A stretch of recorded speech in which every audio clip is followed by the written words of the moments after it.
காவல்துறை நடந்து கொண்டிருப்பது கண்டிக்கத்தக்கது. திருப்பூர் மாவட்ட ஆட்சியர் அலுவலகம் முன்பு திருப்பூர் பத்திரிகையாளர்கள் நலசங்கம் சார்பாக நடைபெற்ற ஆர்ப்பாட்டத்தில் காவல்துறையை கண்டித்து முழக்கம் எழுப்பப்பட்டது. தினகரன் நாளிதழின் புகைப்பட கலைஞர் ஜோசப் ராஜா தாக்கப்பட்டதற்கு அப்போது கண்டனம் தெரிவிக்கப்பட்டது.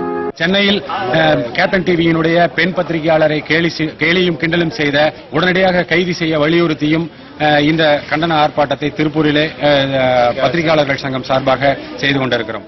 சமீப காலமாக பத்திரிகையாளர்கள் மீது காவல்துறை தாக்குதல்கள் தொடர்ந்து நடந்து கொண்டிருக்கிறது.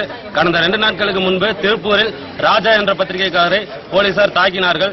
இந்த நிலையில் சென்னையில் நேற்றும் இப்படி ஒரு தாக்குதல் நடந்துள்ளது பத்திரிகை சுதந்திரத்தை பறிப்பதாக உள்ளது. இதை திருப்பூர் மாவட்ட பத்திரிகையாளர் சார்பில் வன்மையாக கண்டிக்கிறோம். இதே போன்று கோவை மாவட்டம் சிங்கநல்லூரில் பத்திரிகையாளர்கள் போராட்டத்தில் ஈடுபட்டனர். தொடர்ந்து பத்திரிகையாளர்கள் மீது காவல்துறையினர் அத்துமீறி நடப்பதாக அவர்கள் புகார் தெரிவித்தனர்.